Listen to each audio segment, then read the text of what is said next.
कौन है ऐसे बजा बजा के दिमाग खराब करते? सुनता नहीं है क्या आपसे?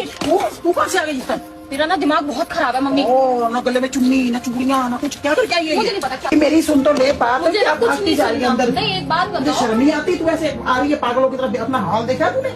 आपको हाल दिख रहा है, मेरा हुलिया दिख रहा है। गर्मी में लड़की आई है, कम से कम पानी तो पूछ लो। दे दूंगी पानी पूनी भी। मम्मी मैंने बोल दिया, मैं आज के बाद उस घर में कदम नहीं रखूंगी। मैं नहीं रह सकती उस जैसे आदमी के साथ। आपने मेरी कहाँ शादी कर दिया मम्मी? मेरा ना सिर फटने लगा और मैंने तो उसके बहन वाले को भी फोन कर दिया। ख्वाहिश अब सीधा नहीं आएगी और हम यहीं रहेंगे, मैं नहीं जाऊंगी। मेरा जो भी सामान है ना इस हफ्ते के अंदर अंदर लेके आना, बस। मुझे नहीं पता, मेरा दिमाग खराब हो इतना गया। बड़ा डिसीजन लेने से पहले तूने मुझसे या पापा से पूछा है? और दूसरी बात, जब तेरी हमने सगाई करी थी तब तो तूने बड़ी गप्पे मारी, तब तो तू घूमने भी चली गई उसके साथ, तब तो तू बड़ी तारीफें करती थी, आदमी बड़ा अच्छा है मेरा। और अब तेरी शादी को कितना टाइम हो गया और उसके बाद कभी शिकायत नहीं मिली, ससुराल बहुत अच्छी है। और वन सवल्ले तूने कपड़े पहने, वन सवल्ले तूने ऐसे करी, कोई खाने की कमी नहीं, पहनने की कमी नहीं, कुछ रोक टोक नहीं। ऐसा कैसे अपा मच गया ये हाल करके तू मेरे घर में मुंह उठा के आ गई? मैं भी कह रही कोई रोक टोक नहीं है, कोई मेरे ससुराल में कमी नहीं है, कोई मेरे सास ससुर में कमी नहीं है। मेरे को दिक्कत है बस मेरे आदमी से। क्या दिक्कत है? ना मेरी कोई बात सुनता, जैसे मैं चाहती हूँ वैसे नहीं रहता। वो कोई डमरू नहीं है कि तू डमरू बजाएगी तेरे हिसाब से। मर्द है वो, मर्दों की जिंदगी अपनी होती है थोड़ी सी। तो मम्मी मैं क्या हूँ फिर? मैं उसके क्या कठपुतली हूँ? जब वो कहेगा मैं वैसे करूँ। जो लेडीज होती है उसको थोड़ा बहुत समझौता करना पड़ता है, ऐसे नहीं होता है। मेरे से समझौते नहीं होते। मैं समझौता क्यों करूँ?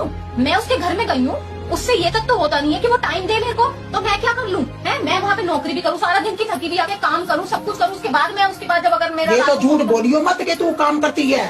सवेरे 7 बजे तू निकलती है और 3 बजे तू घर पहुंचती है। कौन से काम रह जाते हैं? तेरी सास अकेली पिसती रहती है और उसने मेड रखी हुई है पूरी। किसको झूठ बोल के दिखा रही है? अपनी माँ को। तेरी माँ तेरा आईना है।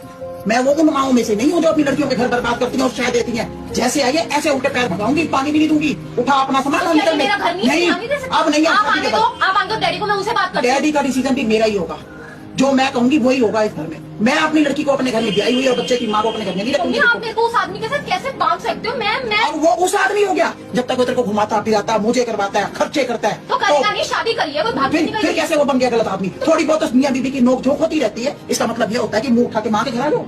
माँ ने ठेके उठा रखे सारी जिंदगी के। लोगों के समाज में मैंने रहना भी है, दुनिया को जवाब भी देने हैं। तो आपने जो अगर दिक्कत कोई परेशानी होगी तो बेटी कहाँ जाएगी? बात करके होती है बातें, बात करके बात होती है। ये नहीं होता कि मुंह उठा के बैग उठा के आ जाओ बिना चुनी लिए, करना हाथों में कुछ ना, माथे पे बिंदी ना, कुछ ना लेना देना।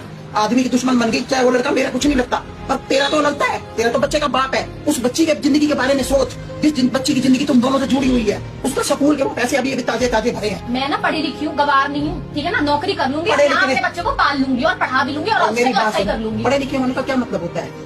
पढ़े लिखे होने का क्या मतलब है कि अपने अंदर ईगो भर लो? तो पढ़े लिखे होने का मतलब ये होता है कि अपनी सेल्फ रिस्पेक्ट पे उंगली मत उठने दो।